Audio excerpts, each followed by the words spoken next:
ভালোবাসা খুঁজতে গিয়ে নিজের একাকিত্ব বোধ করি না, তাহলে সবসময় এখন ভুল মানুষকে বেছে নেবো, এটা হচ্ছে নিয়ম।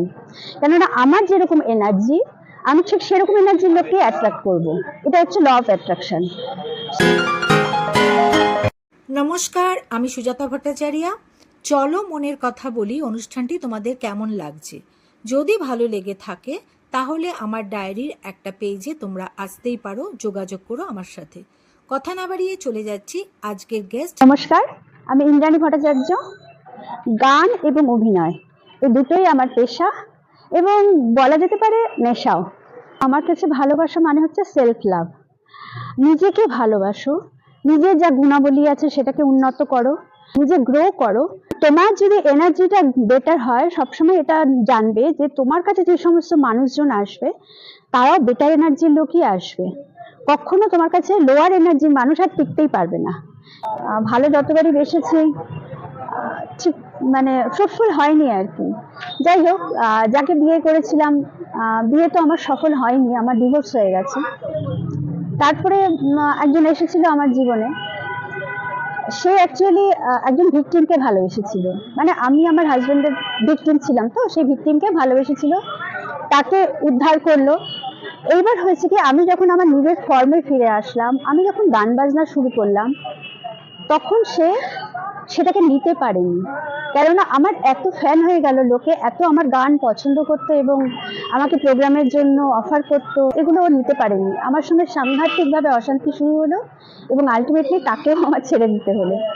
বলে বটে ভালোবাসার ক্ষেত্রে কোনো হিসেব করতে নেই, কিন্তু আমি দেখেছি যদি একজন মহিলার থেকে একজন পুরুষ যদি তার লেস কোয়ালিফাইড হয়, তাহলে কিন্তু আমাদের সমাজের ছেলেরা সেটাকে ঠিক নিতে পারে না। তারা সবসময় চায় মেয়েরা নিচে থাকুক। আমার ক্ষেত্রে ব্যাপারটা সেটাই হয়েছে। আমার কাছে একটা খুব সুন্দর প্রসেস আছে, সেটা হচ্ছে আপান প্রাণ। আপান প্রাণটা হচ্ছে আমরা আমাদের যে শ্বাসটা নিই, ও প্রাণায়াম না, কিন্তু আমরা যে শ্বাসটা আমাদের যে পথে নিচ্ছি এবং ছাড়ছি সেটা জাস্ট অবজার্ভ করা। এটা করতে করতেই মনটা শান্ত হয়ে আসে, আবার ঘুম এসে যায়। আমি বলি আই এম স্মাইল জেনারেটর, অর্থাৎ আমি মানুষের মুখের হাসি দেখতে ভালোবাসি। সেটা সে তাকে গান শুনিয়ে হোক, তাকে কোনো ভালো ভালো ভালো কথা বলে হোক, বা তার কোনো রকম উপকার করে হোক, বেশ লাগে। সব তো সবসময় ভালো। এই যেমন আমরা দুর্গাপুজোর সময় আমরা ষষ্ঠী, সপ্তমী, অষ্টমী, নবমী, দশমী দিনগুলো পালন করি, ঠিক সেরকমই ভ্যালেন্টাইন্স ডে এর আগে টেডি ডে, হাগ ডে ইত্যাদি নানা রকম ডে গুলো হয়, ভালোই লাগে। দেখো, এখন আর কি চাইবো, এইটুকু চাইবো মানুষটা একটু লয়াল হোক, স্পিরিচুয়াল হোক, আর আমি গানটাকে ভালোবাসি, গানটাকে ইন্সপায়ার করুক, আমার সাথে থাকুক, ব্যাস তাতেই আমি খুশি। এনএলপিটা হচ্ছে ওর পুরো ফর্মটা হচ্ছে নিউরো লিঙ্গুইস্টিক প্রোগ্রামিং। অর্থাৎ আমাদের ব্রেনের ভেতরে, আমাদের ব্রেন তো বাংলা ভাষা, হিন্দি ভাষা এসব কিছু বোঝে না। ব্রেনের ভেতরে আমরা যেরকম ভাববো সেই অনুযায়ী ছবি তৈরি হয়ে যায়। আমাদের নিউরনগুলো সেভাবে মানে কাজ করতে শুরু করে এবং সেইভাবেই হরমোন রিলিজ করে, সেইভাবেই কিন্তু আমাদের শরীর অ্যাকশন করে। এনএলপিটা যখন ডিপ্রেশনের ক্ষেত্রে ভীষণভাবে কাজ করে। কিরকম ভাবে আমি বলি, তুমি যখন ডিপ্রেশনে আছো, তখন কেন ডিপ্রেশন জানো? No expression. যখন ডি এক্সপ্রেশন, সেটা হচ্ছে ডিপ্রেশন। মানুষ নিজের ভেতরে যেটা আছে এক্সপ্রেস করতে পারছে না, ভেতরে চাপা পড়ে গেছে। এবার তখন তোমাকে কি করতে হবে, এটা বিভিন্ন প্রসেস আছে, সেটা দিয়ে ওই পিকচারটাকে ধুয়ে দিতে হবে। ধুয়ে দিয়ে তুমি যেটা চাও, অ্যাকচুয়ালি তুমি যেটা হতে চেয়েছিলে বা তুমি যেটা চাও, সেই ছবিটা তোমাকে চোখ বুজে দেখতে হবে, ফুল কনসেন্ট্রেটেড হয়ে সেই ছবিটাকে ব্রেনের মধ্যে ইনপুট করতে হবে।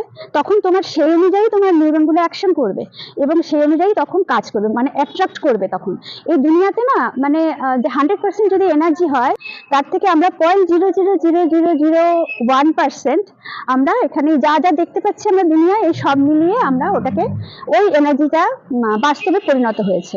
সেটাও কিন্তু মানুষের কল্পনা থেকে। এবং যেমন একটা গাড়িকে আমি যদি কল্পনা করি, পরবর্তীকালে যারা গাড়ি তৈরি করেছে সে সেইভাবে তৈরি করেছে, ঠিক সেরকম আমরা 0.99999% এনার্জি কিন্তু এখনো বাকি আছে। এবার কারোর সাথে কারো কম্পিটিশন করার কোনো প্রয়োজন নেই, তার কারণ ইউনিভার্সে প্রচুর এনার্জি খালি করে রয়েছে।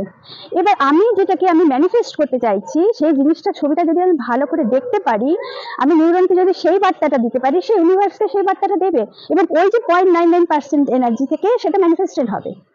ওই এনার্জি থেকে এটা আমি আমার কাছে চলে আসবে। এটা হচ্ছে ল অফ অ্যাট্রাকশন। হ্যাঁ, অবশ্যই এনএলপিটা একটা সায়েন্স। কেননা আমরা যদি কোয়ান্টাম ফিজিক্সকে দেখি, আমরা ইউনিভার্সের যে এনার্জি, এবার ধরো এনার্জি কিন্তু আসলে একটা ওয়েভ।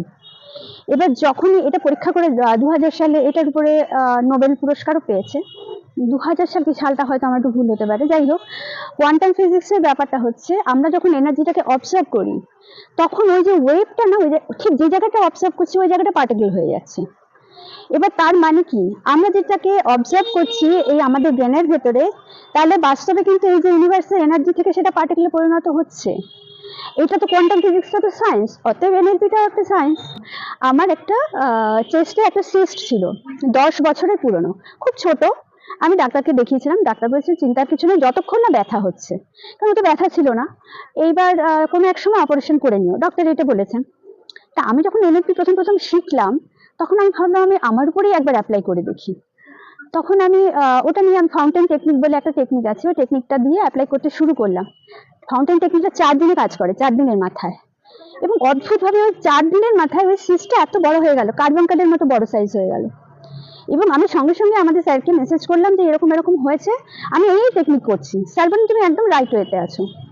তার 2 দিন বাদে ওটা কোথা থেকে মানে ছিদ্র হলো এবং নিজের থেকে, এবং কোনো ওষুধ না, কোনো মলম না, কোনো হোমিওপ্যাথি ওষুধ না, নিজের থেকে ওটা থেকে কাদার মতন বেরোতে থাকলো। মানে 10 বছরের মরা কোষ ওর মধ্যে জমা ছিল, সেটাকে পুরো সাফ করে বের করে এনেছে। এইবার প্রতিদিন একটু একটু করে বেরোতে বেরোতে, যেহেতু আমি কোনো ওষুধও খাচ্ছি না, কিছুই না, একটু টাইম লেগেছে। এবার 1 মাসের মধ্যে ওটা ভ্যানিশ, মানে কালো যে স্পটটা হয়েছিল সেই স্পটটাও নেই, কোনো স্পট নেই, কোনো চিহ্ন নেই, পুরো স্কিনটা প্লেন। এতখানি কাজ করে। रहे न रहे हम महका करेंगे बनके कले बनके सवा बागे वफा में रहे न रहे हम मौसम कोई हो इस चमन में रंग बनके